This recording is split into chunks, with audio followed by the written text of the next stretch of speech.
I can feel the blood creeping up from the heathens. Got will, got fight, got pride, got reason. If they wanna go eat, then you know I'm gon' feed them. If you're coming for me, hope you're ready for a demon. I got eyes in the back of my head, I'm seeing. Take me for granted and you know I'm leaving. I'ma take what's mine with the webs I'm weaving. I could take this crowd from seeing to believing. Got a taste for blood and my tongue keeps bleeding. From the words I spit, so sharp, so freezing, so cold. Behold, frostbite they feeling. I could tear you apart or I could go heal them. Don't believe in fate, don't believe in ceilings. I just need a taste and my mind starts feeling. I don't pace myself, I grind on kneeling. Got lust for change, I just love the feeling. I ain't gonna give up. Got too little time, I'ma live up. Head down, push forward through the tough times. Cause anything worth doing is a tough climb. And I ain't gonna give up. Got too little time, I'ma live up. Head down, push forward through the tough times. Cause anything worth doing is a tough climb. Cause I'ma live life for the fight, yeah, I'm here to get it. I got drive, got sight, always have a vision. I go by at night, I be in my feelings. I'ma be fine, need time, and I'll soon be winning. I live life for the fight, yeah, I'm here to get it. I got drive, got sight, always have a vision. I go by at night, I be in my feelings. I'ma be fine, need time, and I'll soon be winning. I can feel the blood creeping up from the heathens. Got will, got fight, got pride, got reason. If they wanna go eat, then you know I'm gon' feed them. If you're coming for me, hope you're ready for a demon.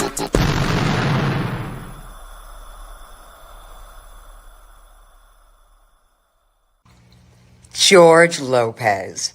Not the comedian, because you're not rich or funny, but George R. Lopez from Dead Air. Hi, it's Deborah Wilson.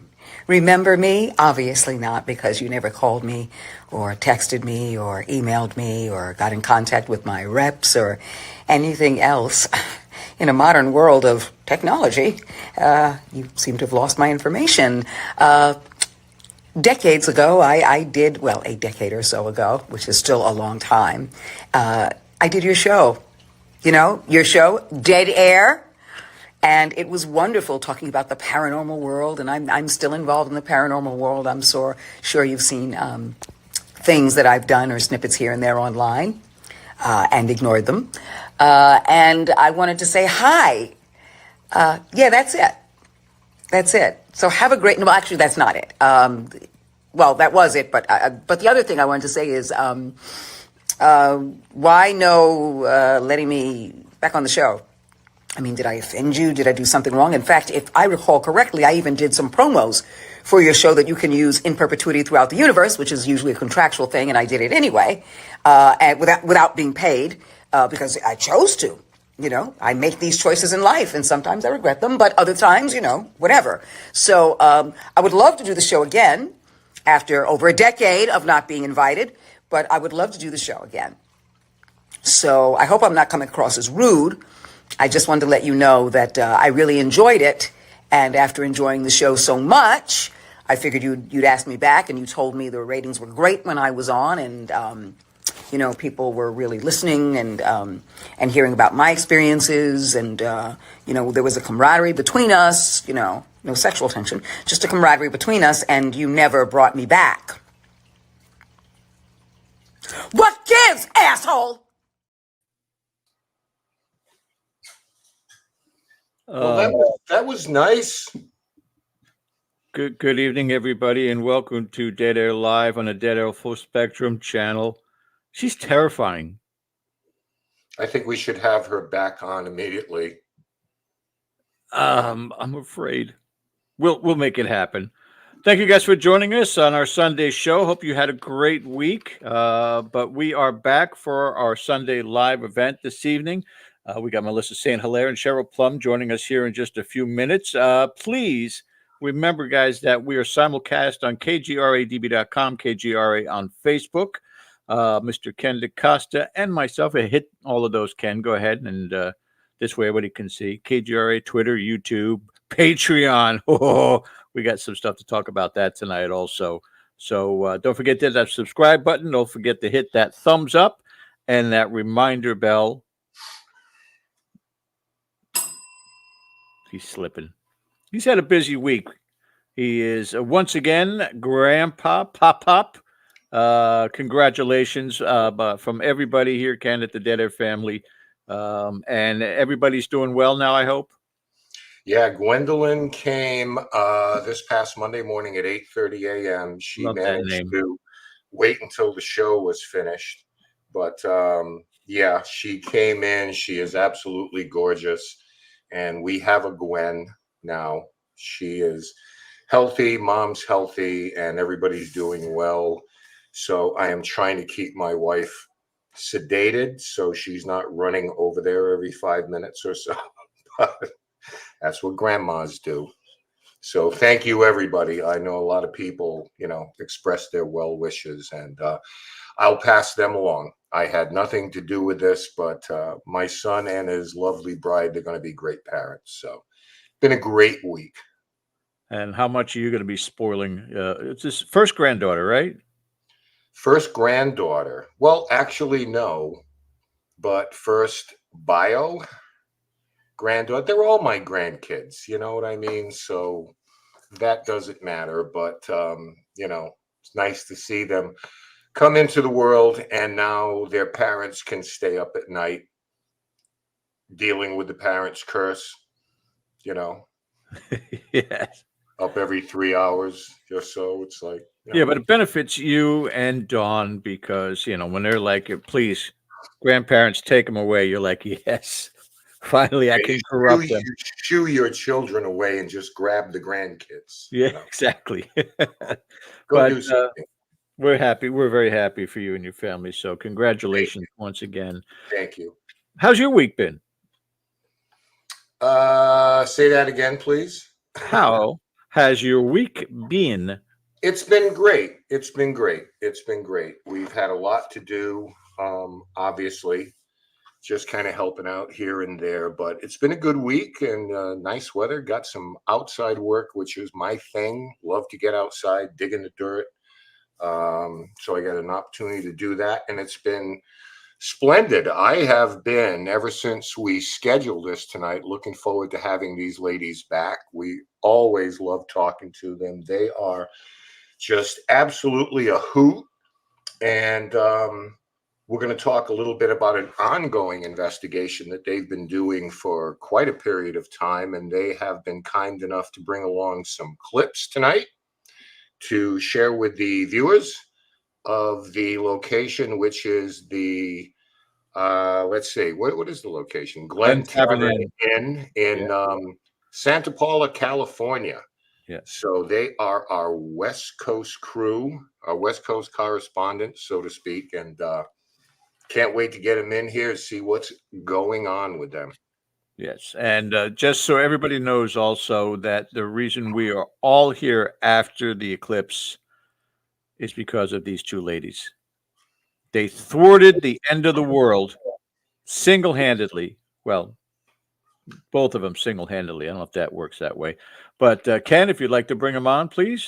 Yeah, let's first introduce the American Witch. She is Melissa St. Hilaire. She is the author of a brand new book we're going to be talking about.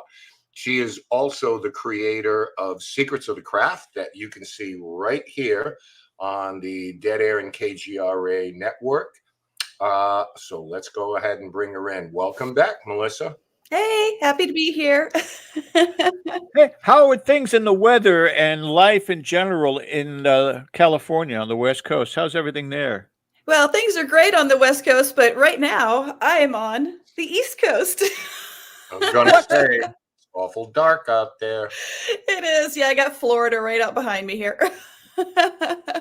Right down the street, from what I understand. Erin's in the chat also. You guys are going to be meeting up, right?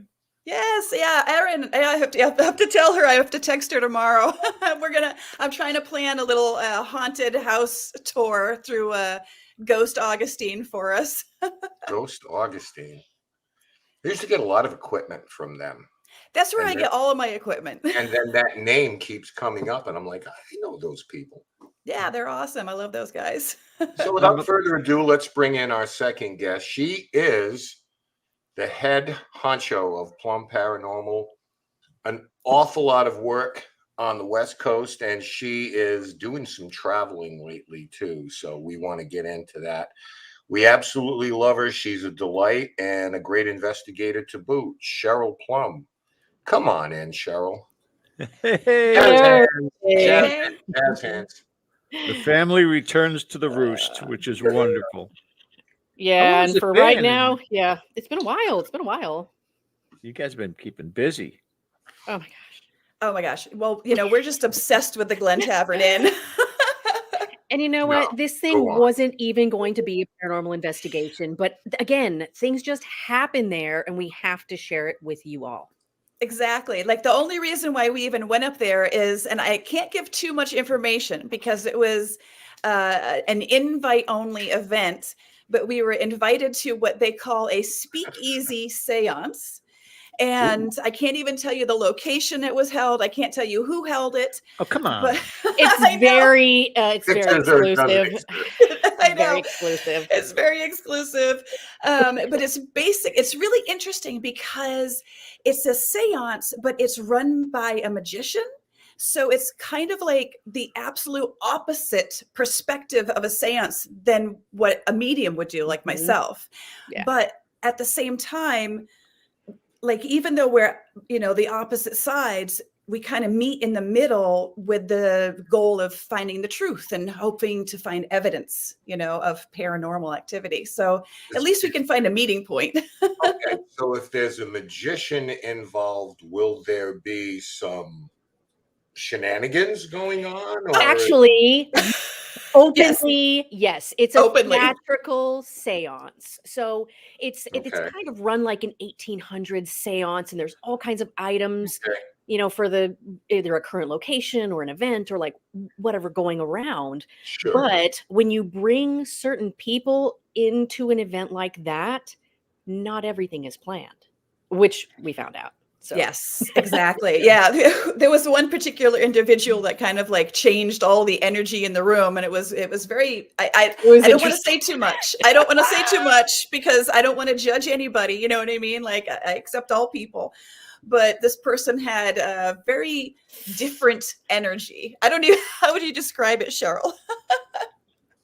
We'll go with different. We'll go with different. But I mean, I'm telling you, I go into a lot of different types of events. Some like the stage, the ghost hunts, even the like the haunted houses that you go to where they jump and scare, and I can enjoy all of that stuff with a grain of salt. So yeah, we had a great time and ended up having all kinds of crazy things happen in the interim. And here's the thing is these particular type of seances, even though there are items that are openly rigged and that will things will jump around, doors will knock, things will move, what have you. Even though they are rigged, his approach is that he is giving the spirits just enough tools to then do something on their own. Exactly. And so like, say he has a bell rigged to ring 3 times and then it rings 4 times, but he didn't do the 4th one. So then so it's sort of like his theory is that he's opening the door for the spirits to then add on to what he's doing. Does that make sense? Yeah. So you're bringing back, there's going to be an element of this, which brings back the 1800s seance vibe. Exactly. And, Yes. it's no different than in some cases having recreators do stuff. Yes, exactly. In a battlefield or a hotel or a brothel or anything like that. I think that's pretty cool. Who came up with this brainstorm? That's pretty cool. I don't think I'm allowed to say his name. Come on. Currently, Right, it's an invite only.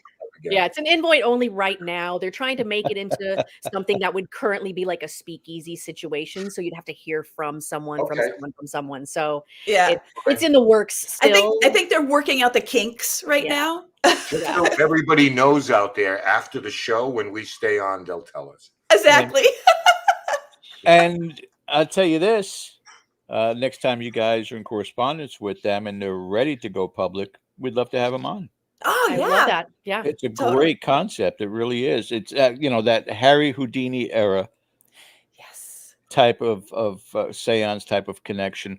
What Right. about the potency of what it is that they're doing? Is it does it seem to really have a better effect on what the connection is?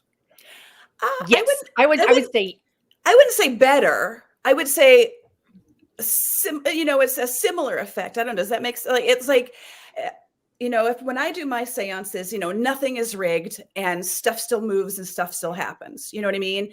And this one, some of it is rigged, but more stuff happens. So I say it's about the same. I would say like one or the other is better or worse or anything like that. But I would say this one, his seances might be better for skeptics. I don't know if Cheryl, if you would agree, but having all the gadgets and stuff all around like that is a lot of fun stuff to like look at. well, see, I like your seances because nothing's rigged, but then again, you're never guaranteed anything's going to happen.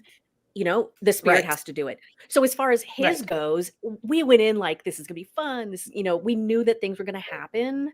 Right. And then not knowing and feeling what we were feeling, because there was definitely a vibe in the room, but it was still one of those things that was like, okay, well, was that something that we had fun and we were laughing and like our energy was great. So I think that just put it into and we didn't know that things happened that he didn't set up until after the Like, fact. And we wait. talked to him later in the evening.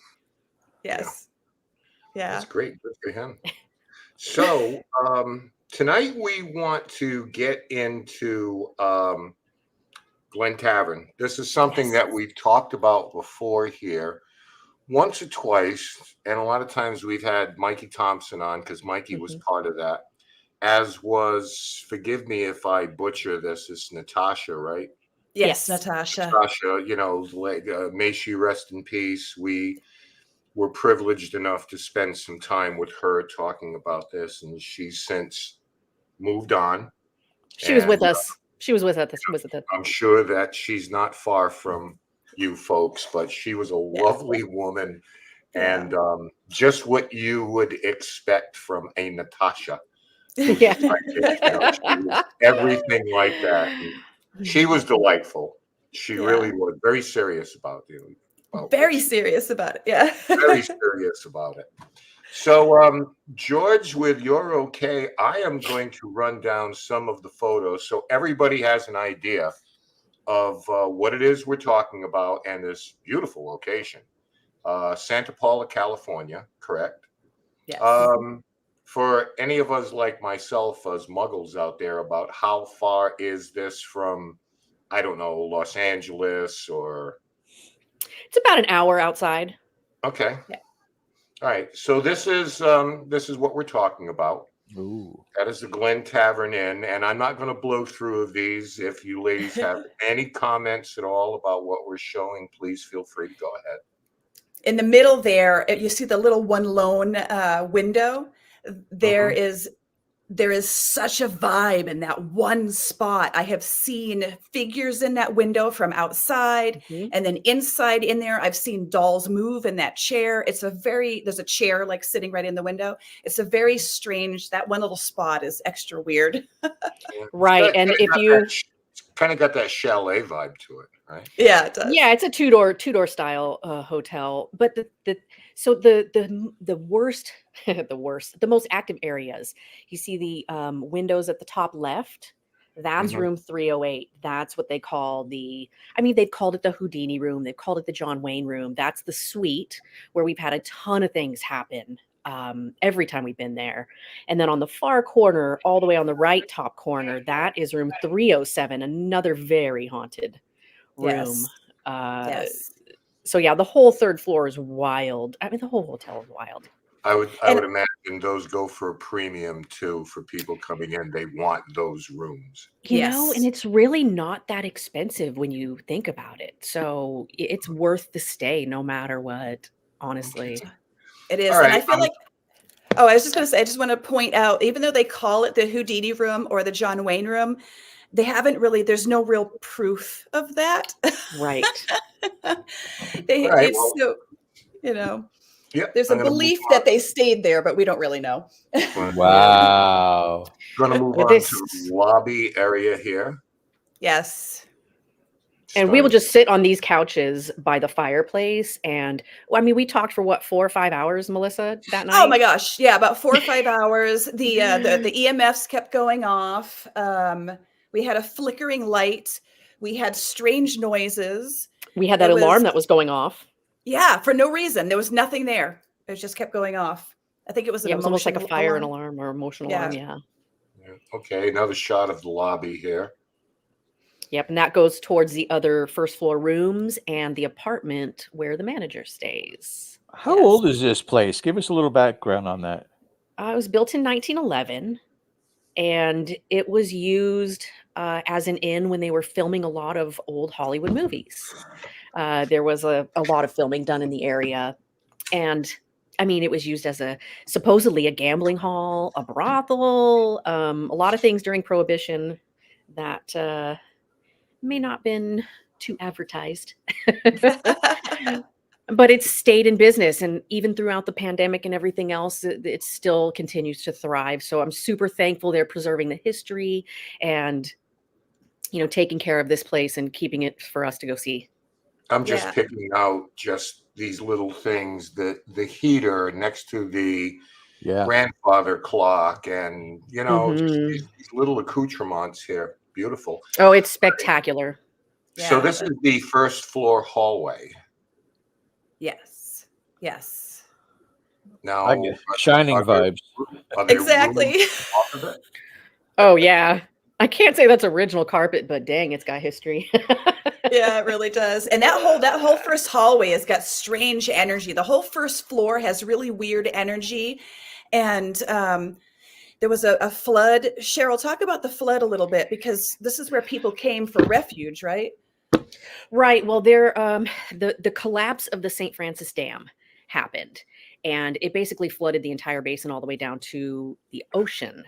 So this area was damaged, and they did use this as kind of a safe haven for people in the area. So, I mean, lots of energy with the water and everything else.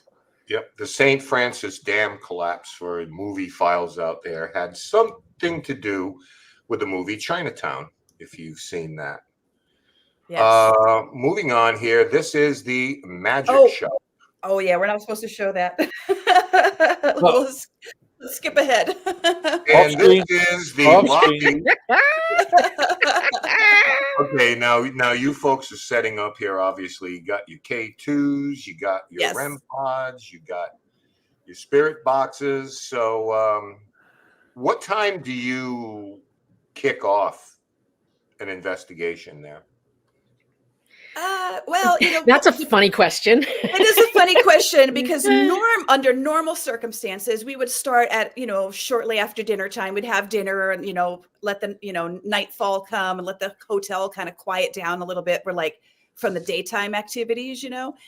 and that's when we usually start. But because this particular time we went to a seance at that time, we didn't get back to the hotel until much later. And then I think we got there at like 10 p.m. And then we ended up talking to the person who ran the seance for hours. So, I mean, we were down there probably, gosh, Cheryl, we were there. It was like 1 a.m., 2 a.m., something. Yeah, about 1:30, 2 o'clock, we headed back up to our room, and we're thinking, oh, it's okay. We could ghost hunt next time. It's not a problem. And we basically weren't allowed to sleep. No, well, I got the grand idea, because we were going to put all our equipment away, and I was like, hey, why don't we leave the equipment out while we sleep and keep the cameras running, just to see if something happens while we are, not awake or whatever. And as we were about to go to sleep, I think it was the cat balls, Cheryl, that went off first in the bathroom? Right. That'd be the first video that I sent you there, buddy. Yeah. So the cat ball went off first in the bathroom, and we were like, oh my God. So then, of course, you have to investigate, because it's like, all right, the cat ball is going off. Is something vibrating? We had set it on the back of the toilet. So we're like, is something vibrating the toilet? Is something happening? So we go in, we're touching stuff, we're checking the walls, checking anything that could make it move. There's nothing in there that could make it move. The toilet was solid. Even when I went and touched it a couple of times next to it, it didn't go off. So something was happening there. And, so we started to set up other equipment. I put a REM pod in the bathroom. Cheryl put hers outside next to the bed.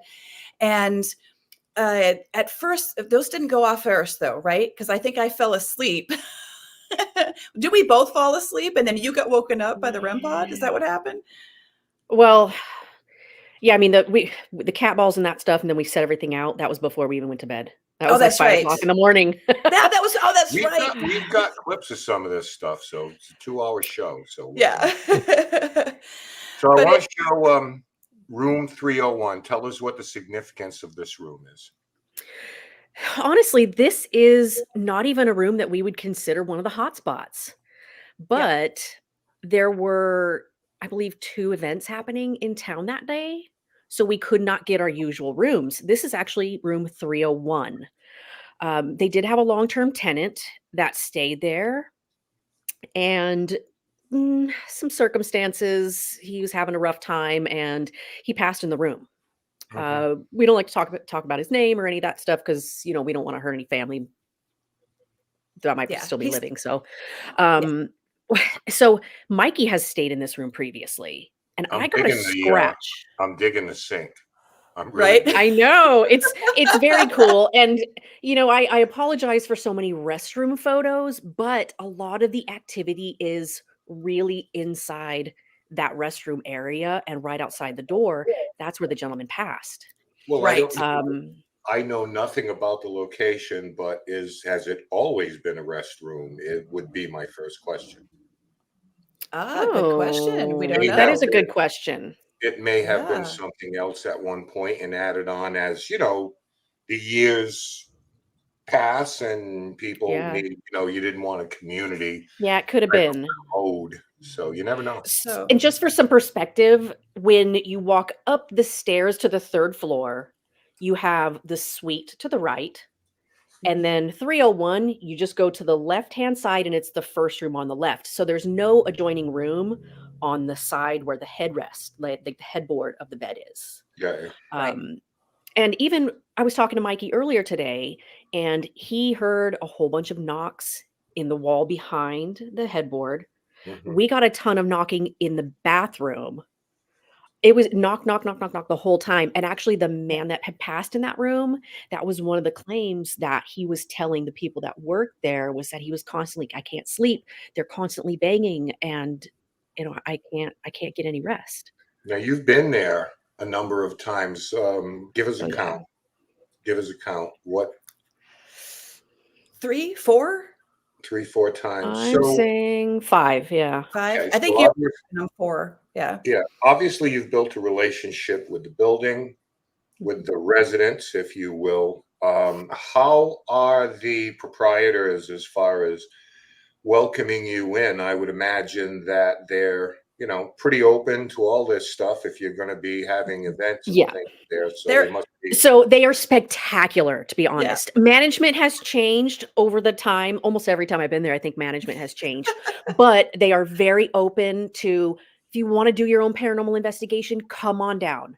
They just ask that if you're going to make money off of your filming or anything like that, then that's where they have to have some kind of a written agreement or whatever. But like what we do, I mean, we just bring a ton of equipment. We'll rent out 1, 2, 3 rooms, and they are completely open to it. Since we're not making money on any of this stuff, they're free to let you share. And wait a minute now. If we make money off of our channel from showing those, are they going to come after us? No. Okay. All right. Good. I know I'm not making any money. Copyright. But I wanted to say, because the last, I don't know if it was one of the last investigations that we had there, when Mikey was staying in that room, we had gone in to visit him when he showed up, and Mikey has like a bazillion recorders and all this amazing equipment. So we're standing around, we're looking at his vast array of amazing gadgets, and all of a sudden Cheryl is like, and we're like, what happened? And we look over, and she has this clear scratch on her arm. Nobody was standing around her. No, she was not near any furniture. She was right in front of me. I could see her. There was nothing around her that would have done that. And it was so obviously, was it your hand or your arm? It was my hand. It was, where's my camera? It was like right here on my hand. And of course, I'm doing everything I can to write this off. My skin is dry. Oh, I must have brushed my hand against something else. And Mikey and his other nurse buddy were in there like tending to me because I got a scratch. It was, I was wrote it off. It was fine. It just like blew it off. I didn't talk about it anymore. But once we stayed in this room again and some of the things they said to me, I was like, I think I got scratched. Yeah. Okay, so I if think I 301 isn't the place, where is the room or room? 308. 308. Yeah, 308. 308. Yep. That's where we got the first FU in the bathroom. Oh, okay. Um, We're going to show and you. actually- we'll be showing you the FUs here tonight. Yeah, you know what? It's common there. It's super common there. We went there with another group and we got 306. It's a really big, huge king bed room with a giant bathtub. It's like a jacuzzi tub in it. That place is super active. Yeah. 307 across the hall. That's the one that they say is super active. And I got sick in that room. I slept there. I got sick, so I couldn't really sleep. What about the aspect of incorporating any psychic or mediumship capabilities regards to between those rooms the possibility of a portal? I would, yes, 100%. Yes. And I'm kind of thinking, Melissa, at the end of the hallway where 306 and 307 are, Yes. I feel like that would be the and portal. just even thinking about it, I got chills because me too. right. The first time I went there, I knew nothing about this location at all whatsoever. I walked down that hallway. I didn't know which rooms were haunted. I walked down that hallway, and right before I got so 307, 306, like right across from each other, the doors. I walked down the hallway, and right before I got to them, it was like I just felt like a wall of energy. And then as I continued on down the hall, it just got thicker and thicker and thicker all the way to the doorway, to the point where I was like almost scared. You know what I mean? Yeah. It was so strong, and it's weird up there. It doesn't help that they have a rosary hanging on the wall back there, Eddie. I know. Obviously, it's a hot spot. You're coming to Massachusetts. I am going to meet you in Plymouth. Yes, I'm going You have to. walk me through a port. Are you going to, Cheryl? Yeah, I'll be there. Oh, yeah, nice. All right, because I kind of check out a little bit when we start talking about vortexes and portals. If one exists there, you have to walk me through it. Okay, absolutely, because Like you come will and literally. You Yeah. know? Yeah. Okay. It's a really weird feeling, I got to tell you. Just so we're clear on that. Want to get on to some of the clips. Here we go. This first one is a 4 a.m. video. It's about 2.5 minutes long. Some of these will vary. Some of them a little over a minute. Some of them are as little as 13 seconds. So we'll take you through this. And do you want to set up anything here, or you want to see it first? Because I don't remember. Yeah. So I remember I spent plenty of times in the headphones on these. This 4 a.m. video, this is after we've kind of decided that we're not doing any ghost hunting. We're just going to come in, we're going to go to bed, throw a couple cat balls out, and just kind of see what's going on. And these are 2 different times that things just started happening. Okay, so this actually is a couple of different times. Starts at 4 a.m. So let's take a look. I'm gonna try.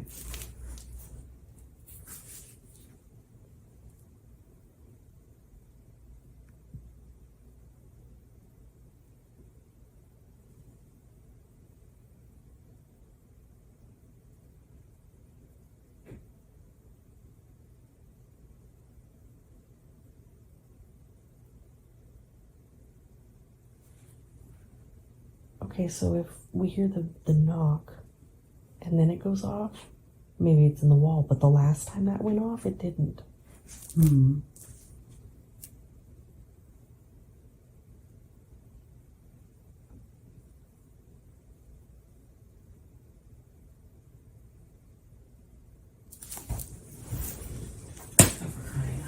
There was no sound in there.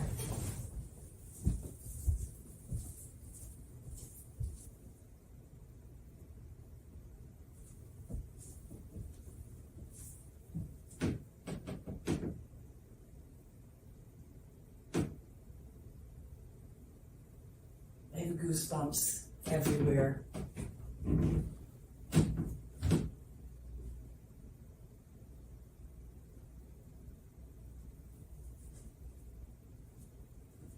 Oh, wow. Really? Yeah. I mean, it's chilly in the room, but It's chilly in the room, but there's I got also a nauseous feeling when I went in there, which is usually a sign of spirit activity. do you want to put like the REM pod or something? I'm thinking, that's what I was just thinking. I'm like, do I need to put the rope on in there? Sick to my Really? stomach. Sick. Yeah, like I drank too much booze. Well, that's exactly what happened. It's even giving me burps. Excuse me. I'm gonna make it a little warmer in here.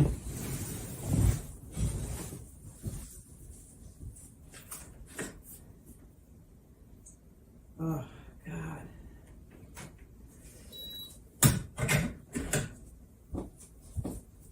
I feel like sick to my stomach, like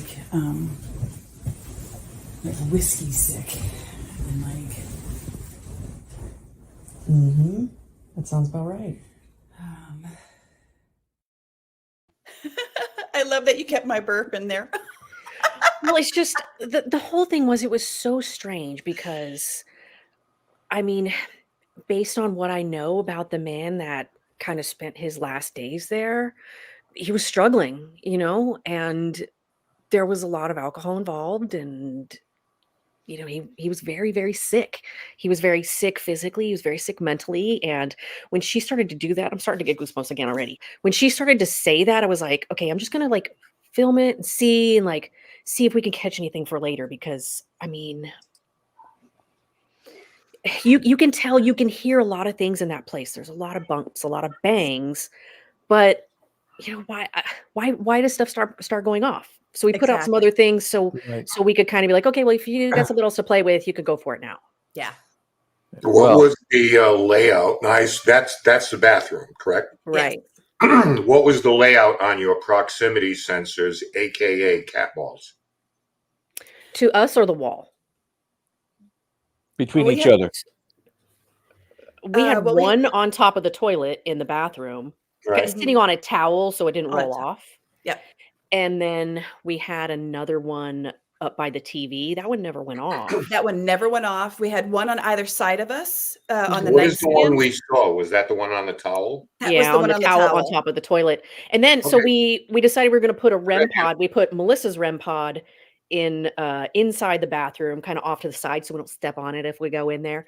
And then we stuck my REM pod in front of the door, just to see if anything would happen. And also to see if there'd be movement between the two areas too. You know what I mean? Like, is something moving from outside into the bathroom? Is something moving from in the bathroom out to us? So we're trying to like map out where it's moving in the room, if that makes sense. And then we also had that device, that light up device. I forget what it's called that you have, Cheryl, with all the rainbow colors. That was going off like crazy. Yeah, I have a Pararem that's made by the Ghost Hunter store, and the EMF was off the charts to the point where it was too much light. I had to turn it off. Yeah. It was like redlining the entire time. So, I mean, that place was charged, and I mean, I did have the what was it? I charged up the room. Yeah. Remember the entire time we were That's out. right. You pumped up the room. Yeah. Maybe that was a bad idea. Yeah, I have a quick technical question. It looked like that camera had the same kind of quality that you've been using, Melissa, for Secrets of the Craft. Was that That was my a cell 4K? phone. That It was was a cell phone camera. Yep. Because we weren't planning on filming this thing, but when stuff started to happen, I would throw my phone up and just catch something. So literally, these are cell phone videos. It's Can like, we get can we get you folks in the future to rotate that phone? Yeah, I know. We really need to do that. Yeah. no doubt. Just asking. Yeah, but Done deal. Asking for a friend. yeah. I will say that iPhone cameras are, I mean, they are high def. Pretty good. Absolutely, it looks really, really well. Yeah. Mhm. All right. Go ahead, Ken. Whenever you folks are ready, this is the morning REM pod. Yeah. Yep. So this is how I got woken up. Melissa's sleeping like an angel. I slept right through it. Some All right, sidekick. I know, right? All right, here's the morning REM pod.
So that was Premise. The a premise perfect of a REM pod. example. It moved from the bathroom out into, you know. So I think it's really important to know that in the hotel, it's an older building. Plumbing definitely plays a part in movement, in sound. And that's why I wanted to show that part, because the REM pod inside the bathroom, which has a different sound, that went off. Then the plumbing, somebody took a shower, somebody turned on the shower, but it didn't make anything move in there. Yeah. So, it didn't make the REM pod go off. Because later on in the morning, of course, everybody's taking their morning showers. There's a million people in the hotel, and we start having it go off. And I just wanted you to see that that's not something that's done because of the plumbing. I think it's also very important to note that Melissa probably sleeps through her alarm 50% of the time. I do. And you know what? I did have a video going all night long, and it was kind of like, it gave us maybe 2 hours after we fell, maybe an hour after I fell asleep.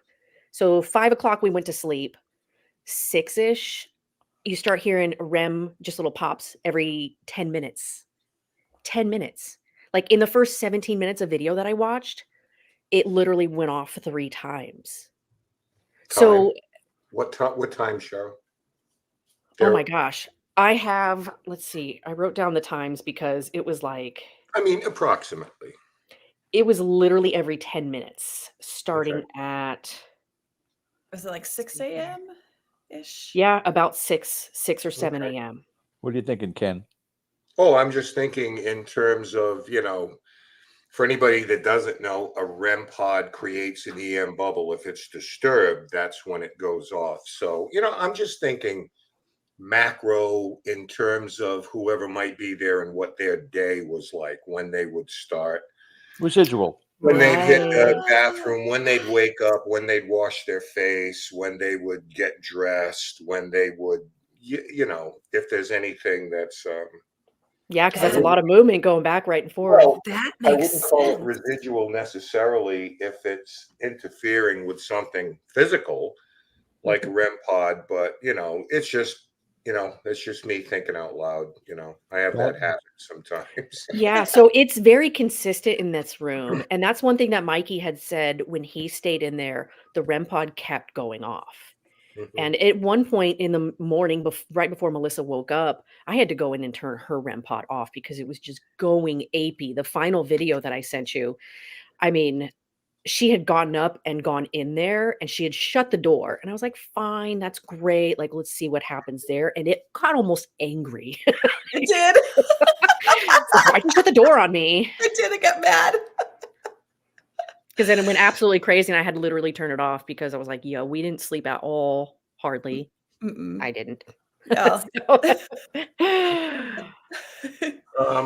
We can move right along here. What do we got? We're at quarter of, so we'll get through a couple of these. Okay. Next ones are going to be a little bit short, but you also have a REM pod, and you just label it REM pod, REM crazy. REM crazy. This is kind of where it was like, all right, this is all I can handle. Like, this is all I can take. I need some sleep. So this is the crazy REM pod video.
Okay.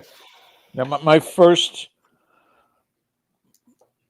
critique would have been you're near a wall, maybe near a conduit. Something was turned on during that time, but this wasn't constant all night. It just at Right. one point in time picked up.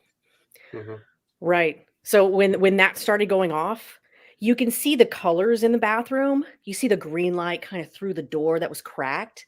That's That eerie. her REM pod, it's like red, and then as things get closer to it, it goes green and blue. So it was going a There was lot. movement. Yeah, there Yeah. was absolutely movement. And then my REM pod. So this is my REM pod. It's a Penn Paranormal made REM pod. Product And placement. it's yeah, right. Well, I just love them. Mine, it takes so much. You have to get super close for anything to go off. So it's not super, super sensitive. So when mine starts going off, I'm like, wow, that's really something's really, really, really close. Yes. Right. And I know Melissa's, I've used the brand that she has a lot. And again, for those lights to get off, it's gotta be really, really, really close. Like really close. Right. And also the temperature was going up and down too, because there's temperature sensors on there and different colors for different things. And also you had the meter, right, Cheryl? Because I remember like the temperature would like drop and we'd suddenly be Yeah. freezing, but the It's still heat showing was 66 degrees in the room. yeah, it was really, Yeah. really strange. It just affected everything. I Right. don't care who Oh. I woke up at that point. When things start going off, I'm cranking a recorder up. I'm Yeah. asking Yep. questions. I don't care who I wake up. And that's what I did in the morning. Yeah. And that's kind of where it was like, it's time for you to get out. Like, I don't want you here anymore. That's how it felt. Yeah. Yeah. And we got a lot of recordings. We What do you mean when you kicked him out, though, Cheryl? Did you kick him out feeling that it was intrusive, like this male is invading your private space? I'm assuming you thought it was a male. absolutely, it Yes, absolutely felt like a 100%. male. I based on the stuff that I got on my recorder, that's why I was like, I kept hearing, "Get out, get out." I'm just like, I'm sorry, Well, like I'm also, nice, I'm respectful, I'm just here to help. Like, you want to talk? Do you need help? What can I do for you? And it was more just like, and there was you one can't. EVP that I thought I heard, I want to kill you or something like that. Or do you remember Yeah, in that? the moment we were kind of losing our minds because it was Yeah, like, what? I know. You're gonna do It was what to me?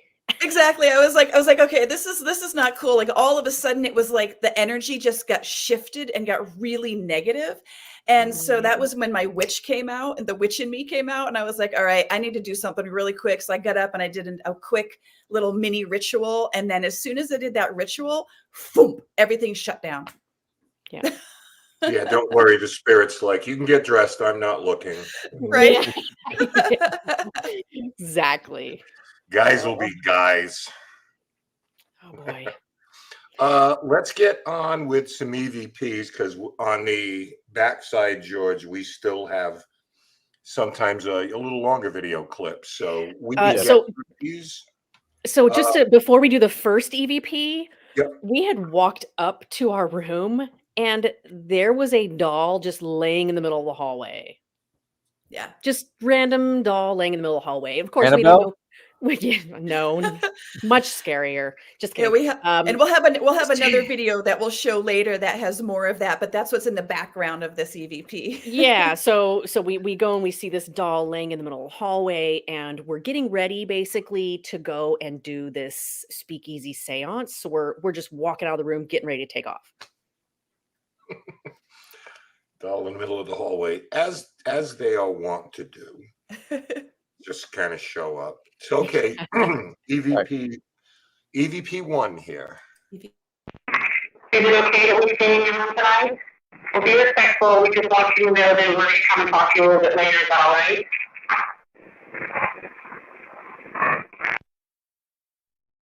Those question marks, that to me sounds like fuck you. Oh, is that what that means? It's like, hey, I want to play that again for the idea of you talk to me. Just want everybody to hear that again. Yeah. Is it okay that we stay in your room tonight? We'll be respectful. We just want you to know that we're going to come and talk to you a little bit later. Is that all right?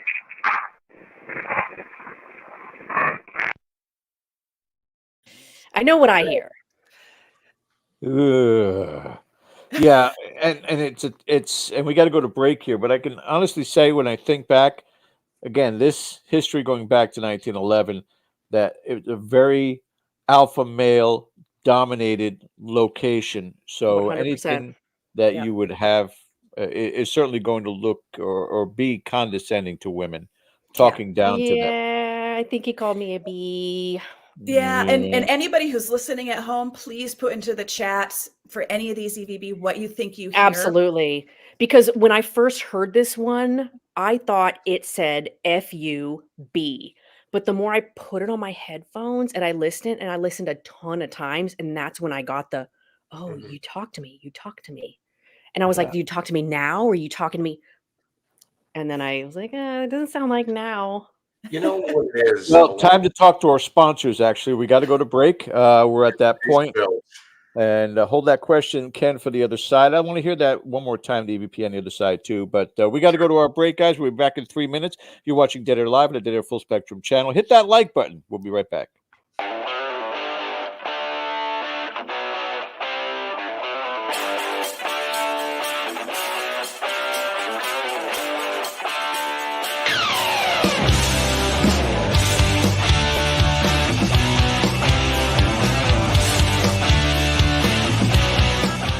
Hey members, the new KGRA DB app is now available on iOS and Android devices. Gain on-demand access to any KGRA DB programming. Download any show directly to your mobile device to listen or watch on the go. Go to the App Store and search KGRA DB.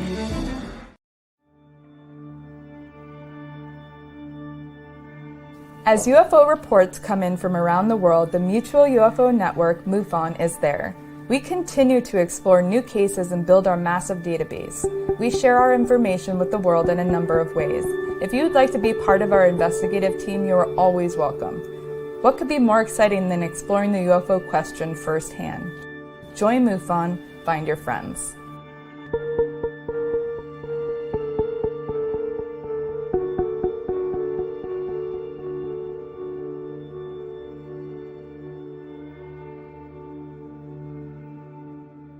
Did you know 75% of Americans are chronically dehydrated? If you struggle with focus, run low on energy, or when it's time to finally sleep, you simply can't, this can all be linked to dehydration, and Fuel Up has the answer. Our proprietary formula contains the finest cellular hydration with the strongest immune-enhancing natural ingredients. The Fuel Up system is made up of 3 different incredibly tasting varieties. Wake kickstarts your day with a jolt of caffeine. Play boosts focus while hydrating your cells. Rest not only helps you relax, but also rejuvenates your cells while you sleep. Here's what our clients have to say. I really don't miss my coffee, and you can tell the difference. So I'm gonna take it for the energy. I'm gonna take it for the play. I'm gonna take it, all day. And it works. That's the thing. It works. We love it. Take the Fuel Up Challenge now, where we offer a Feel the Difference money-back guarantee. Fuel Up for life.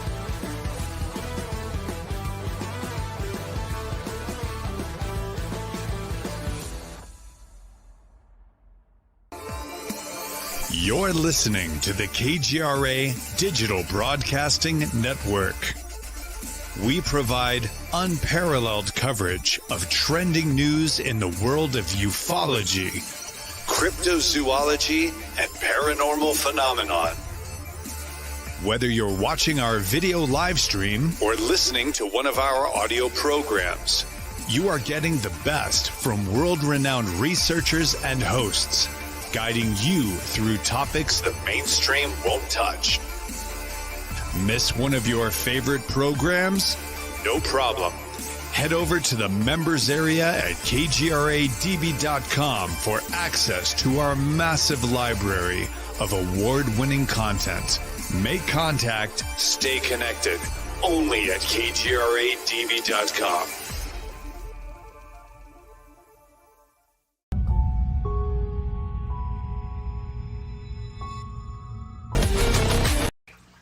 George, hi again, it's Deborah. I reviewed what I sent you and I feel horrible. I was rude, I was thoughtless, selfish. Maybe you didn't want me back on the show, and here I am saying, why didn't you bring me back? Maybe you didn't want to bring me back. Maybe one guest appearance for me was enough, and I should have respected that. You're a professional like I'm a professional, and I behaved unprofessionally. And more than that, I behaved in an unfriendly manner. And besides, I've been having a lot of amazing and wonderful and fantastical paranormal experiences that I've shared on other podcasts. One in particular that comes to mind, if you don't mind me sharing it with you here, it was a particular place that was haunted, and they believed that the presence was not only malevolent, but satanic in nature, demonic in nature. I didn't really experience anything while I was there, but hearing the stories about what happened in that house with the people that lived there was pretty amazing. And I think the best part was when we all went out to eat.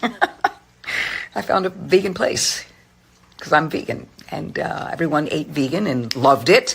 So it was a great experience after all. I mean, it was 12 hours. So it was very, very long, but we had a good time. We chuckled, and yeah.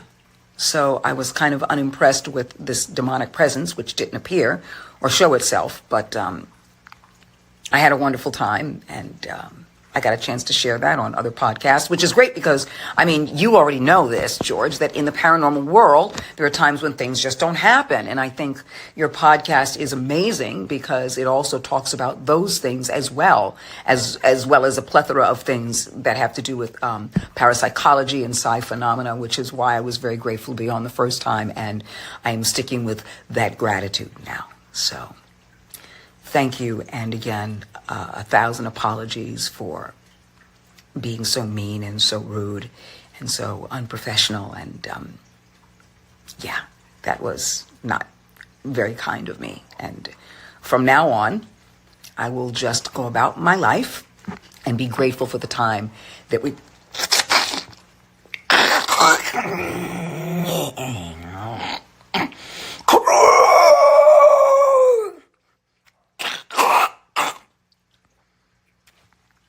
You're still a fucking asshole.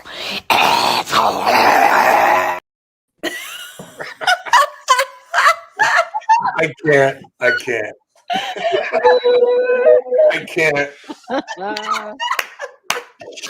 She is. Oh my God. That's my friend Deborah Wilson. Oh, she's hilarious. I love her. I'd like to welcome Caesar. You cannot take the Mad TV out of these people. I love it. I used to love that show. Was that not the best show? Great so show. I think, George, it's all on you. This is on your shoulders. You need to invite Deborah back on Dead Air. She was amazing. I mean, it has been a decade she's been on, but she's been very much still involved with the paranormal. She just did a podcast hosted by Aaron Sager. She was with the Kling brothers, who we're going to be having on fairly soon here.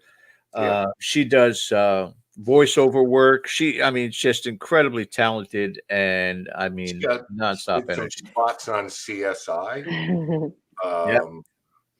And some other things. So Deborah is still very active in the entertainment business, and she's a gas. She really is. Matter of fact, what I will probably do for our Patreon members is I'll have to put some kind of a visual background, but the audio of Deborah's appearance on Dead Air some 10 years ago, I still have that. So I'll put that up there for you guys to enjoy and listen to on the Patreon page. The information on the bottom is there. Ken, you want to talk about that a little bit before we move on? Yeah, the Patreon page is growing, and we're having an absolute blast in there, sharing a lot of exclusive content, everything from bloopers to investigation videos, how-tos. Erin Bush does a wonderful show called Erin's World, where this past week she talks about meditation. So listen, for $3 a month, you could become a Patreon member of Dead Air and have access to some really cool stuff, including the continuing saga of the disappearance of Joe Chin. If you don't know what I'm talking about, then become a Patreon member and see why Joe just disappeared for a period of time. So, Joe Chin was going to be part of our new intro when we had all the different interviews that are on there, except when Joe Chin came on the show, instead of putting his name like Melissa and Cheryl did, he put Jackass. So I'm like, I better keep that out. That's Joe Chin. But yeah, definitely, guys, love to have you become members and check it out. Certainly, many of our members, our esteemed members, are in the chat right now. You can ask them about it and how much they're enjoying it. Not to mention, as tomorrow night, we will continue our Monday night town hall. And you never know when we'll have some surprise guests. Tomorrow night, we're going to talk about recipes on tombstones. Okay, these are people like Granny had her Toll House cookie secret recipe, where they put the recipe on their tombstone. And this is apparently a thing across the country. So we're going to talk about that a little bit. But like George says, talk to our Patreon members, check our work. Mikey Thompson is a Patreon member, ladies and gentlemen. So it's got to be good. Before we get into the second EVP, just to continue a thought, and I'll replay that first one, George. Real quickly, when we play EVPs on this show, we don't do it in a clinical style. You notice that we have graphics, what we think it says. And I know that will lead you in a certain direction. We are all cognizant of that. Just please understand, when we do it, we have a show. We can't play these things 40 times. The only thing we will do is I will never filter or alter audio in any way except to amplify it. And the reason that is because we don't know if you're listening on a phone, on a PC, on a tablet, on earbuds. So everybody's got a little bit different audio platform they're listening to. So, right. And these are done on the very, very old Panasonic RRDR60. So it's not the clearest. Yes, watch out. This is my supervisor, Caesar. Say hello to everyone. I'm pretty sure he's gonna bite me pretty soon. You see that? What Um, do you mean? so yeah, so I used a very old recorder. So yeah, what I do is I put it into GarageBand, and sometimes I'll have to just take the voice up and turn mine down because boy, I am loud. Let me see. And just to show, this is not a DR60, but this is similar. This is the 240, something like that. Where's my camera? I'm getting the chills just looking at that. Well, you want to know something really funny though? I just found this in my dad's house. I came to Florida to visit my dad, and I was telling him about the investigations, and I mentioned Cheryl's, Panasonic, the DR60, and he's like, I have one like that. And he went and pulled it out of an old box and handed it to me. We put in some batteries. It works. Right. Yeah. Yeah. So Ken check your blood pressure real quick, would you? Yeah. So this is not going to anyway, it's not going to have clarity. So that's why I was like, there's my DR60. It does not have clarity, but it gets a lot of things on the recording. So I had to listen to a lot of them a bunch of different times. And then it was like, okay, well, yeah, I do hear that. So if anybody is in the chat and you hear something different, please let me know. Cause we're totally open to that. And not what I say goes, but that's just what I hear. So yeah, well, we get people rightfully, don't tell us what it says. It's like, it's a 2-hour show. Yeah, I don't want you to hear it 500 times like I just did. Right. So we're not being that clinical about it, but if they're subjective, tell us what you think. Okay, so dealer's choice. Do you want the first one again or moving on here? First one again because I think he's calling me a B at the end, and I want to know what you think. Yeah. All right, one more time. First EVP, hallway, creepy doll. Is it okay that we stay in your room tonight? Well, be respectful. We just want you to know that we're going to come and talk to you a little bit later. Is that all right?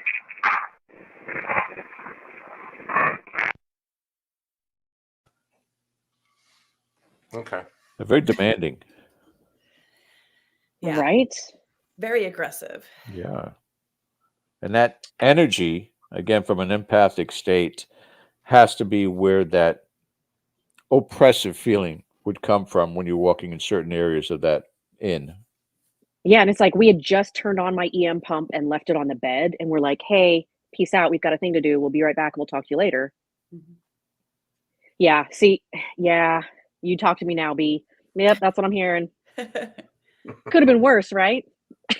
True. Are you saying you've been called worse? Is that what you mean? I mean, these things happen, especially at the Glen Tavern Inn. Yeah. I mean, it's true. Okay, so we'll move on to 2 here. This is EVP number 2, and this looks like you're in your room. So yes, this is in the morning after, when Melissa woke up. I told her, I was like, yo, things have been going on all morning. And this is one of the things that she was pleading with him. So here we go. Tell us what you think out there. This is the evil bedroom. Spirit, is in here, or is this can you say something? Can you tell us your name? Can you tell us what happened to you? Can you give us any kind of message?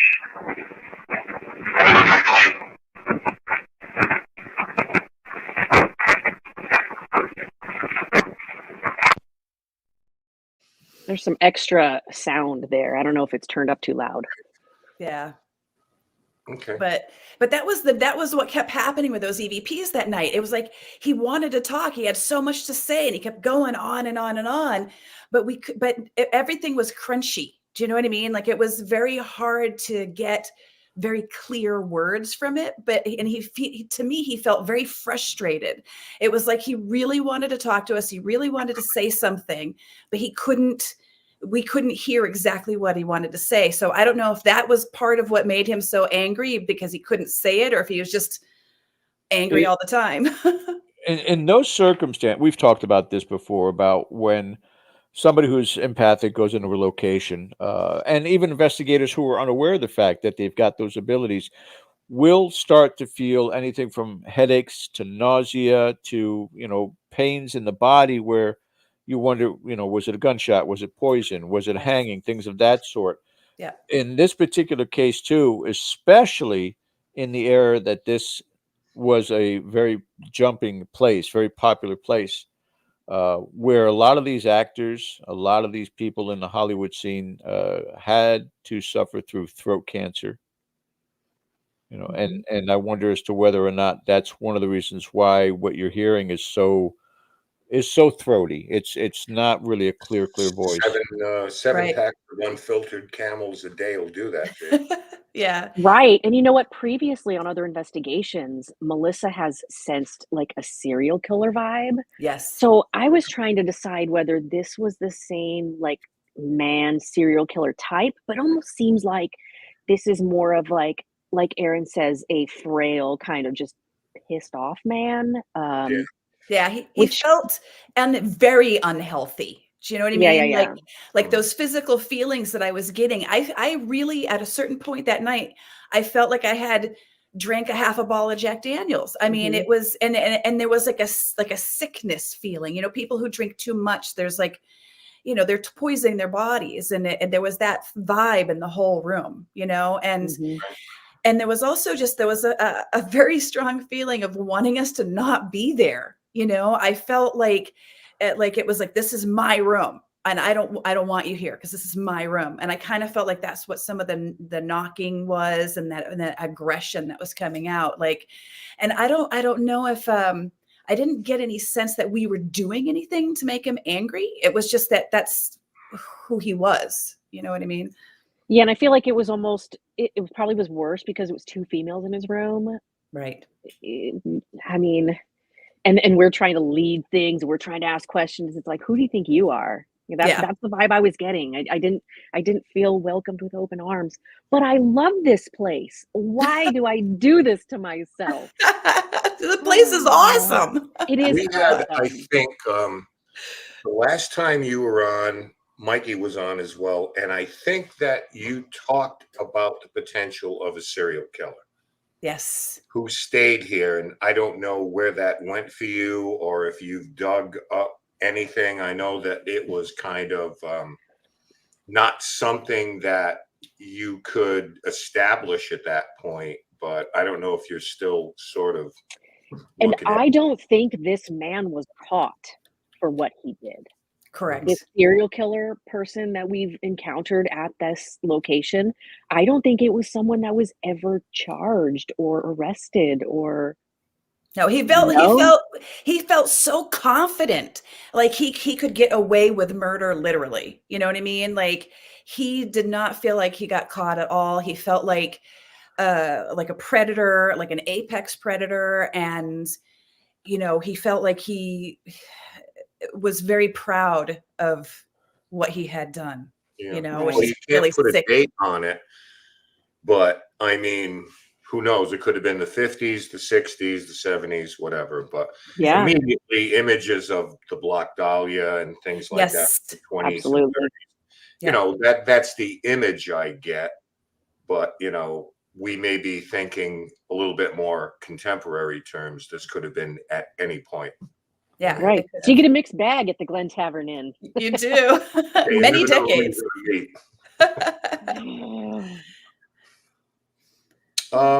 We've got another EVP here, a short one. We'll put this out there and tell us what you think.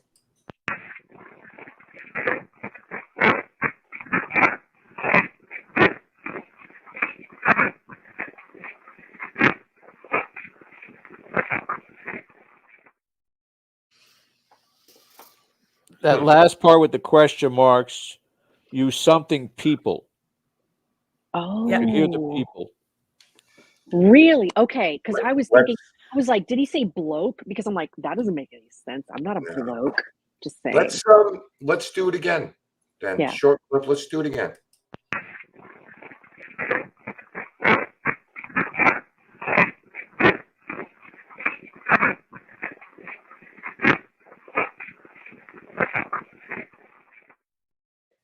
I can hear people. I can hear people. I heard it that time. Yeah. whatever before it's 3 syllables, but I can't make that out yet. But yeah, definitely. You effing. That's what I'm thinking. You effing people. Follows suit, doesn't it?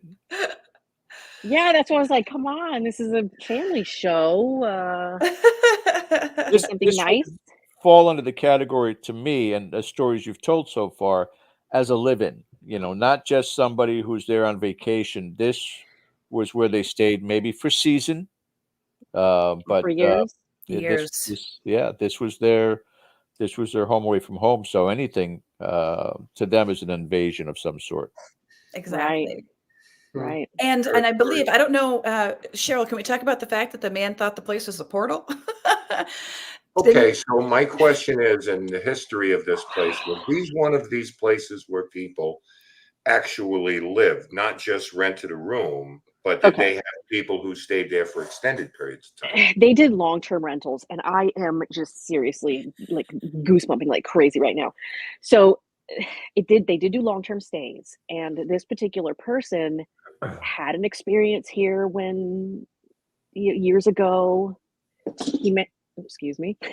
He happened to like make a connection with his mother later on down the line, and so after he lost, and she passed away, and then he connected with her here, and then after he lost everyone else in his immediate family, he just kind of came back and he stayed for a long period of time. Mm-hmm. So that's why I was thinking maybe it's this poor man just being miserable and having people come into his space, and I don't know if he even knows what happened, you know? Right. So it's just kind of sad. We're trying to talk like, hey, what can we do? Can I help you? Can I help you? We did get one help previously in the night.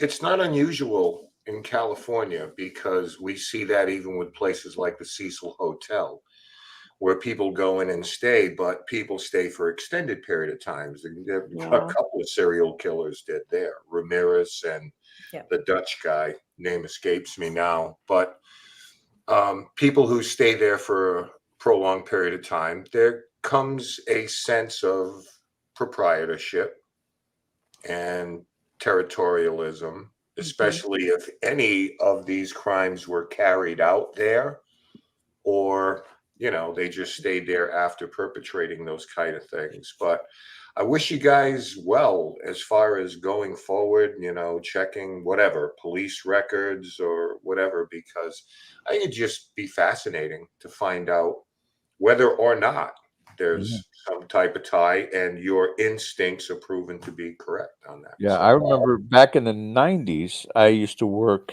at the Las Olas Riverside Hotel in Fort Lauderdale. It's the oldest hotel in that county, and there were people who stayed there year round. Mostly there was writers, and then there were just people of wealth. They were all crazy. But I can imagine again that place. Most writers are. If the walls talk, right?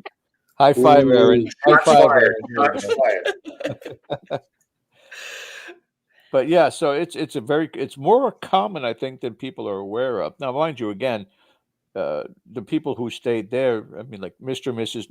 No joke about this. The last name was Gould, Mr. and Mrs. Gould, and they were in their 90s, and they both passed away staying at the hotel. Very short in time between them, but this was one of their favorite places to go to, and they've been doing it for years and years and years. So, I can definitely see that this is something that trends more than people are aware of. Mm-hmm. Yeah, sure.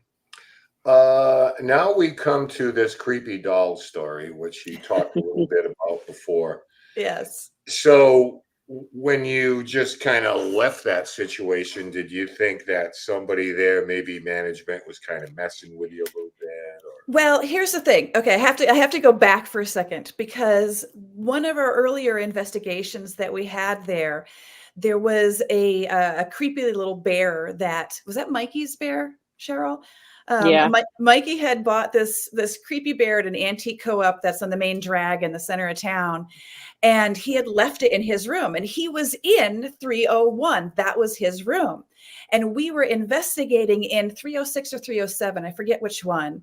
And a little bit later in that night, we went in, we were moving around that room, and we looked into the bathroom, And Mikey's bear was suddenly in the bathroom of the room investigating in. Yeah, so that was 307. That was where Tim was sleeping, and Tim found the bear in the bathroom. Yeah. So that little bear traveled from 301 all the way down into 307. And Magically. Mikey's room was locked. The door was shut and locked. So it's not like management, I mean, I guess management could have a key and get in there, but it's not like any random person could go into that room and get it and bring it out. And also, they don't strike me as the type of people who would do that. So when I saw this doll, we come up the stairs and there's this doll and it's, right practically in front of the, room 301. I was like, are you freaking kidding me right now? Yeah. And a little bit further down the hallway is where that nook is that I mentioned earlier, where there's a chair. And sometimes I've seen a man in the window there or a sensitive spirit. And they have this chair sitting there that they put these dolls on. And so, the skeptic in me who has to debunk everything first to make is it mundane or is it supernatural? I'm like, are there children here? Did a child pick the doll up from there? And you know how kids are, they'll drag something along for a while and just drop it wherever because they don't care. And so I thought, could it be that? But then you look at like coincidences and stuff like that. Well, why is it right outside our freaking door? And then the fact that the last time something moved. So yeah, and it wasn't like there was a whole bunch of paranormal people there at the hotel at that time. There were 2 funerals going on. And so these people they're not there doing spooky stuff. They're normies. They're normies. They're like, celebrating life of a family member that had passed and not like running around with recorders like us. So who's going to in your mind in the hallway? What you're saying is it's barely possible. Yes. That can happen. Okay, I'll let myself up. Let's just play the clip.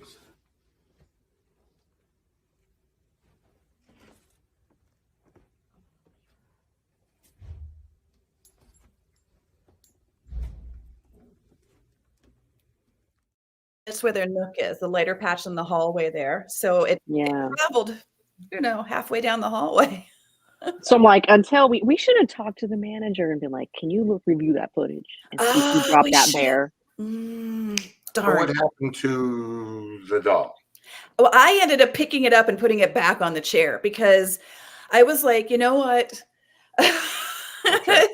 Spirits, hello, how are you? But the doll's going back where it came from.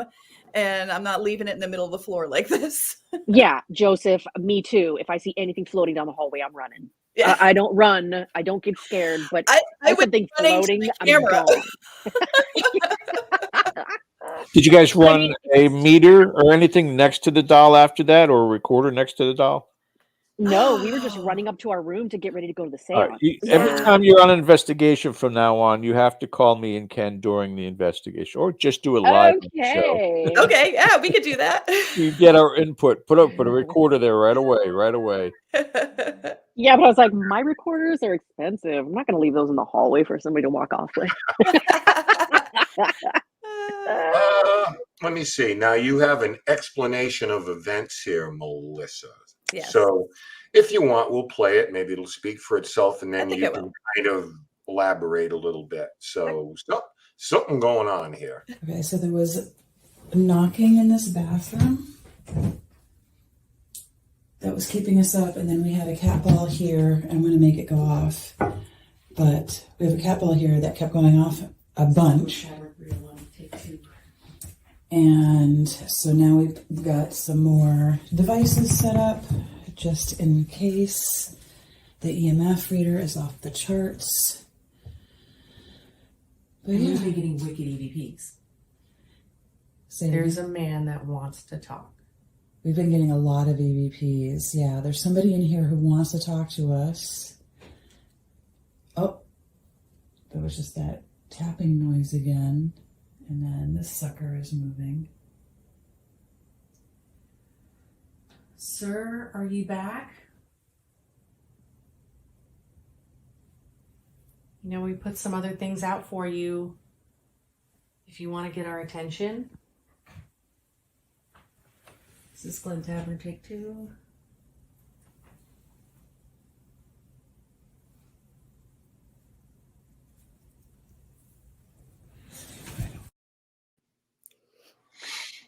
Okay, that sets up a sequence of EVPs here that we're going to play a longer session in 2 parts, but And that was about 5 a.m., I think. Okay. Yep. No wonder you slept through your alarm. So, okay, you've arrived at the point where you feel that there's definitely someone trying to communicate with you, be it through the devices you have, or this is after that first session of EVPs, the FUs, and everything like that. So you, Right. in your minds, you've established that. Good, bad, or indifferent, somebody wants to get a message to you. Yes. Mm-hmm. The question I have, again, armchair quarterbacking, which is a wonderful pastime, but looking at, I mean, you guys are still Sure is. using terms like sir, because maybe you didn't do a review yet and hear how profane and brazen and disrespectful this individual was. But if you were to return to this place and perhaps having conversation between each other, scripted, of, I think we're going to move in here, and anybody that's in here, it better be just females. No, we don't want any men in.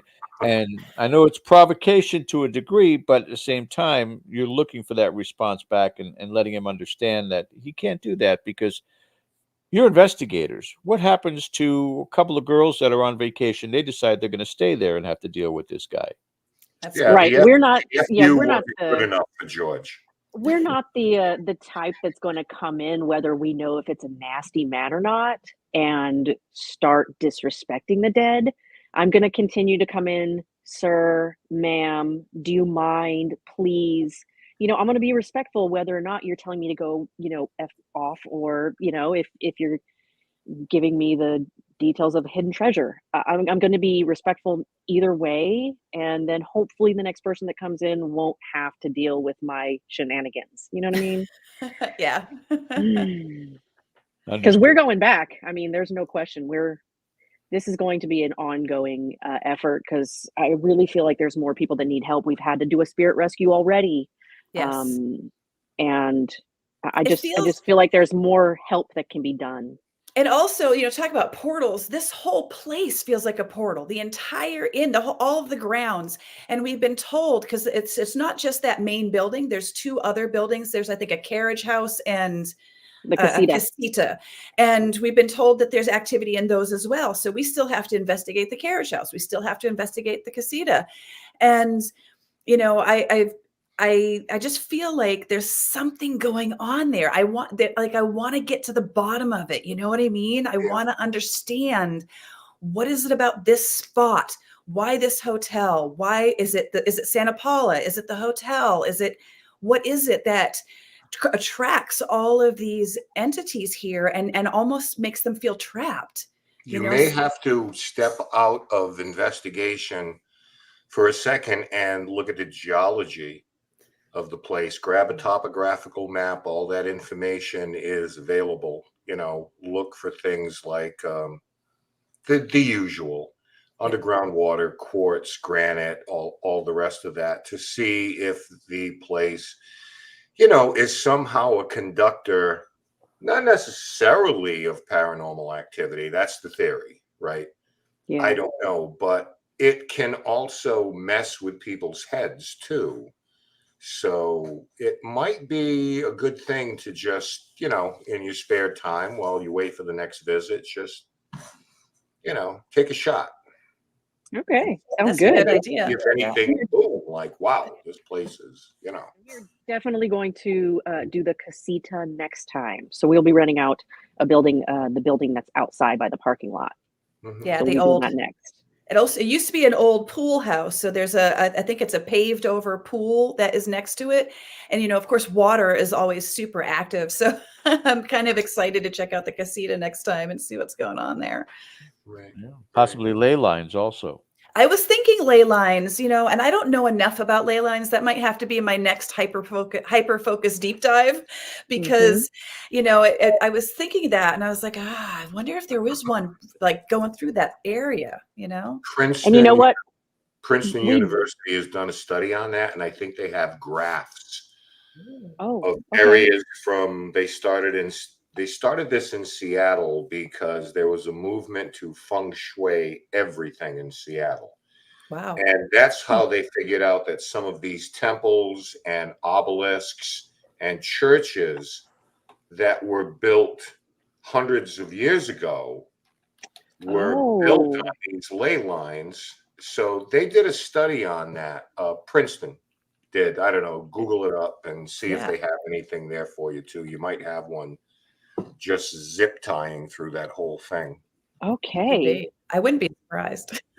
Yeah, now that makes sense. And honestly, what the guy that we had gone to see on this trip, he had gone out and brought us some pieces of the St. Francis Dam. So now we have a little piece of that history too that might have been like maybe bringing a little more. There, huh? Yeah.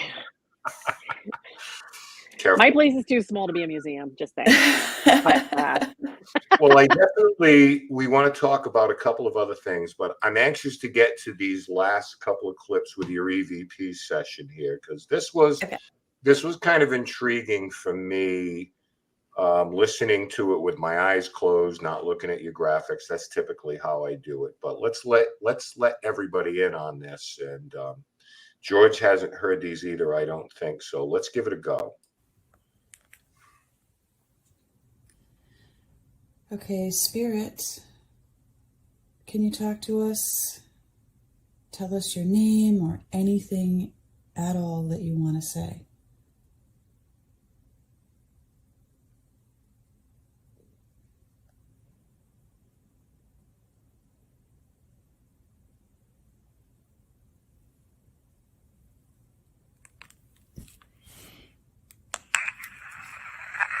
Spirit, can you talk to us? Tell us your name or anything at all that you want to say. That was weird. Let's try that again. Okay, Spirit, can you talk to us? Tell us your name or anything at all that you want to say. There's something after the... Yeah. And what caused that loud noise? There's nothing in here that should... Nope. You could... There's the ball again. There's the ball. Oh. I know you want to get our attention.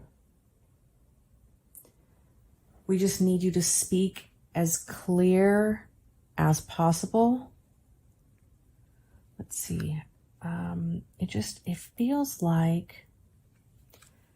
It feels like it's not coming through very loud. Right. Sir, I really need you to tell us what you need.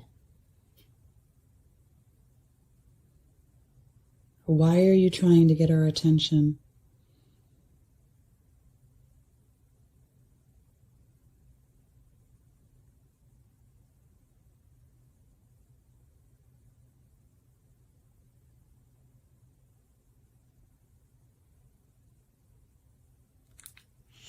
The timer just keeps moving. He's got so much to say. Sir, I really need you to tell us what you need. Why are you trying to get our attention? Say help.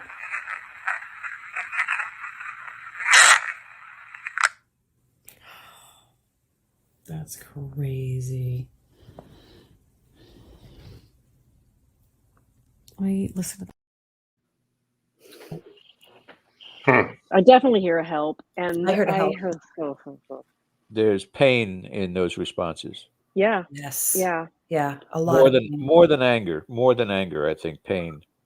Yeah. Did you guys ever leave the room? I know you took pictures of the lobby and stuff, but my God, the activity just continued on. It looks like, okay, we're going to stop. Nope. Ball's lighting up. Let's ask again. Literally, we got to our room at between 2:30 and 3 a.m. Mm-hmm. All of this stuff is happening between 2:33 to 5, and then from 8 to 9 o'clock or 8 to 10 o'clock. Yeah. So, my camera actually got shut off. When we left, I left my camera running, and the REM pod had gone off that we left in the room. But my video only lasted 20 minutes and then it shut off. Yeah. So there could have been things going on the entire time we were gone that I missed because somehow the recorder stopped recording. I almost wonder, in the time frames you're talking about, again, party time between 2 and 5 for a lot of people that hit the tavern, that, they were very, very active late night. And Yeah. then more so, the morning time activities, people getting up, getting ready, wherever they're going to for the day, going for breakfast, checking out, things of that sort. So Yep. perfect times for both of those sequences. Oh, totally. Ken, we got one more, and I know we have a couple of questions in the chat that we want to get to too, but we got one more EVP. Yeah, I want to. This is a continuation of that session where the ladies are kind of chewing over what they just heard.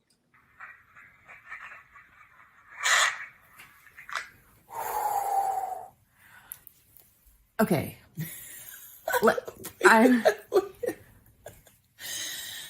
I'm kind of getting at the end, like, don't give a fuck. Okay. Honestly. Okay. Let's try this. Let's try listening again. I really need you to tell us what you need. Why are you trying to get our attention?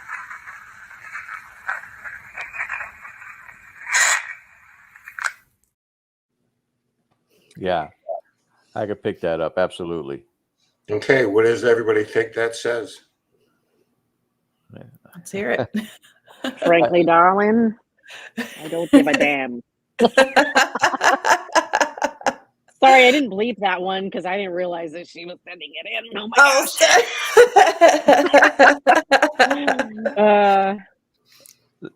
That's okay. It's again one of those things that we kind of work very, very hard. You guys more so from the sensitive perspective of adding the emotion to the response, and also the scenario, the time frame. One of the things I love to see is the bloopers from the old 40s and 50s movies, and they curse like sailors. I mean, there's no difference to it. It's proper on the screen, but after that, no. So, and to be fair, my grandpa was a sailor and my dad was a truck driver. So I didn't I wasn't cut from the cleanest cloth. I'm just saying. So I've gotten lucky so far. And my dad's a Marine, so we're swearing all the time. But we do get clarification once we get home, because sometimes, especially with the DR60, since it's such a old technology, it takes a listen, and with headphones and multiple times, like, oh, it doesn't say FUB, it says a whole different sentence. But yeah, we did get some clarification on this stuff, and honestly, like, I could have clipped out every single one of these EVPs, but I mean, I don't think we need to. More to come. And Yes. Please, if you're in the area, call the Glen Tavern Inn, see what rooms they have on the 3rd floor, and do your own investigation. I can guarantee something's going to happen. well, I would be remiss not to send the invite to the both of you, checking on the quality of Wi-Fi at this location to possibly do that right here on the show on a Sunday night. I know schedule. Oh, we can. Oh, totally. That'd be awesome. Yeah. No, we've live streamed from there before. So yeah. We'd love to get because we've done our own thing a number of times. I would love to, if everything works out fine, I would love to have someone else doing their thing for a couple. I mean, you'd probably be there all night, but for a 2-hour block or whatever, just, to kind of show us where you're at and, do that. So we'll leave that to you. But yeah, that'd be fun. as George says, it's an open invitation, Absolutely. And they are very welcoming to paranormal peeps. So let's make it a party. We'll get the whole 3rd floor. Well, you can tell them it's not for the Discovery Channel. So. Right. Yeah, no problem. and I am certain, and, I will go so far too, George, to say doesn't have to be on a Sunday night if it's not available. You know what I don't care if it's on a Friday, a Saturday, we'll just do a special thing and whatever. But we'd love to Be give present. you folks the platform to show us a place where you're actually building a case study. Yes. Absolutely. Rather than in one and done. Right. You And got it. I don't like to do the one and dones, to be honest. I Yeah. love going back to a place many, many, many times. That's why when Cheryl and I first met, we met at the Los Angeles Police Museum. And for a while there, we were going back constantly. And I loved that because you establish a relationship with the spirits that are there. And the more times you go, the more stuff you get, the more experiences you have. And, it's just, I don't know. It feels more respectful also. It's not like I'm just like going into a place and using, dead people for entertainment. That's not the point of this. The point of this is to, in some cases help the spirits on the other side, but also to try to gain as much evidence as possible to prove that there is something there, Right. Or not. Exactly. So we're going to be flying out to Massachusetts. We're going to be doing some things over there. Ken, I know we'll see you. Yes. We need to do the Conjuring House. Yeah. So Massachusetts, I got a table, a vendor table at Mass Paracon. That's my big announcement. That's my big surprise. So, which I'm going to be putting my book, which I finally got a physical copy of, and I'm like losing it. And look at how pretty the color is. I love the color. Nice. But yeah, so we're going to have a table there. And then I'm working with my stepdad, who's a member of the old Colony Club in Plymouth. And so we're going to hopefully try to set up a seance at the old Colony Club.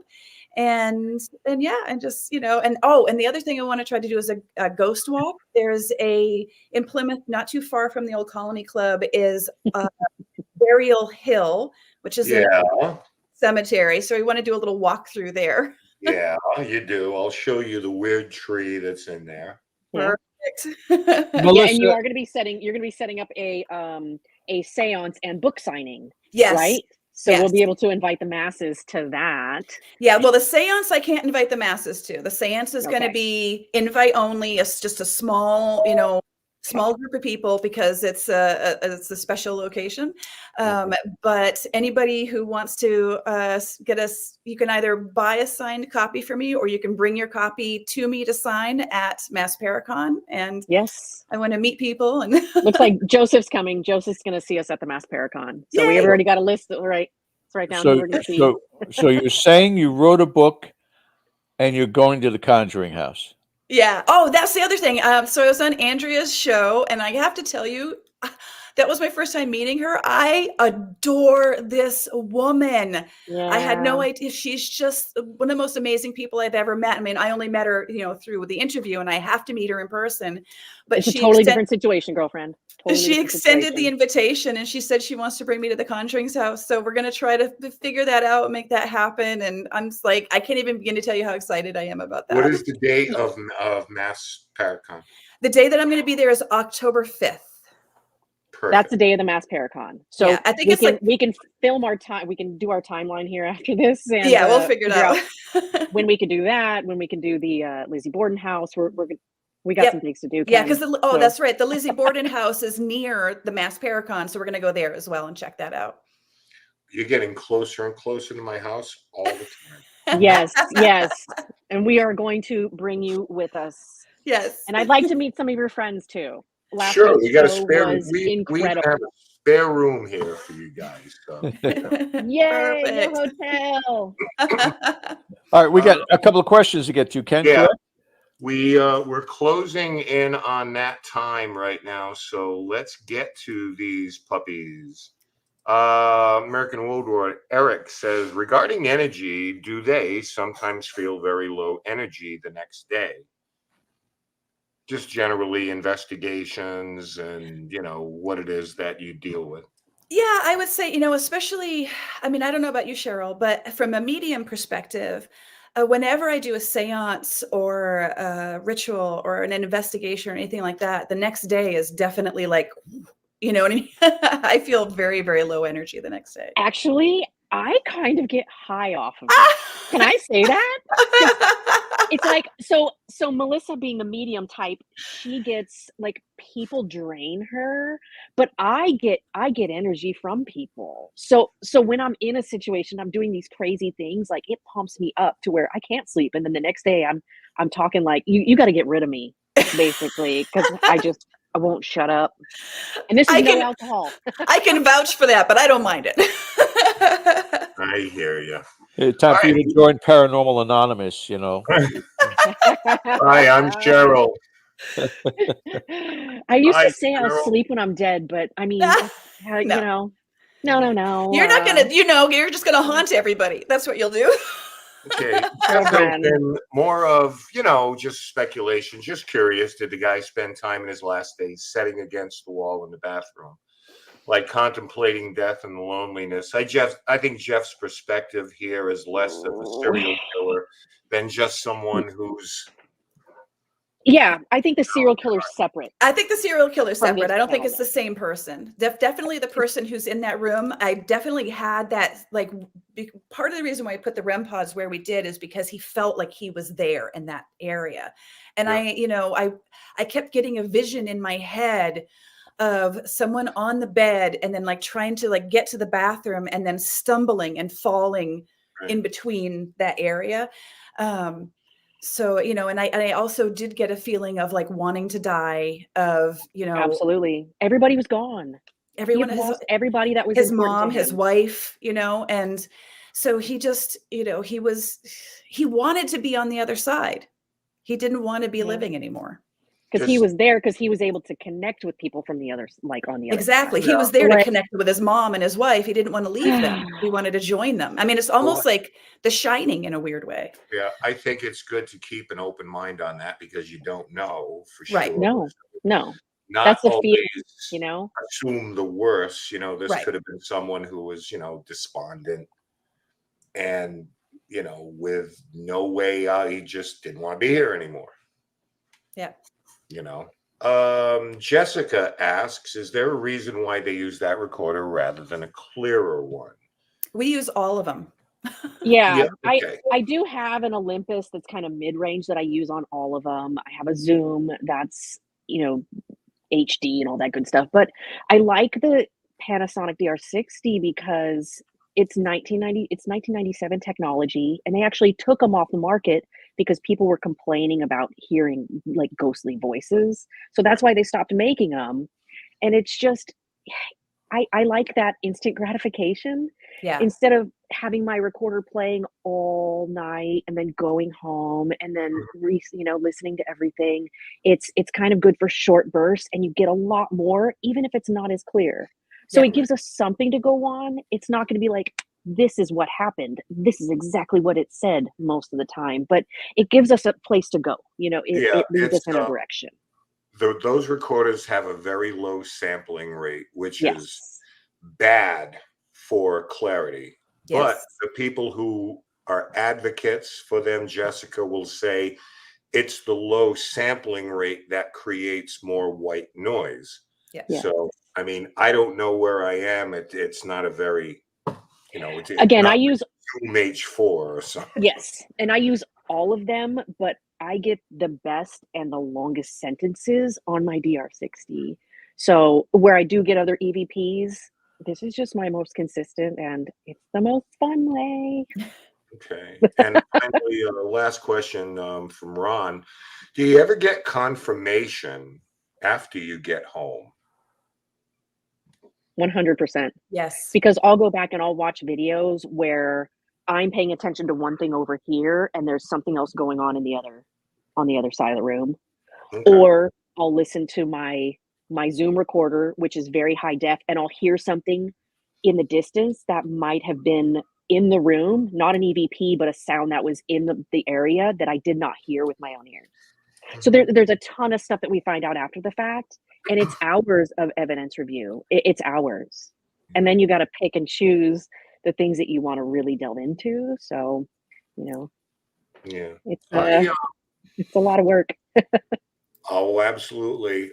Before we get out of here, I would be remiss if I didn't go to Melissa because we've had conversations. Tell us a little bit about what you've got planned for the future here. We're kind of talking it through, but will there be a second season of Secrets of the Craft? Yes, there will be. It's gonna Yay!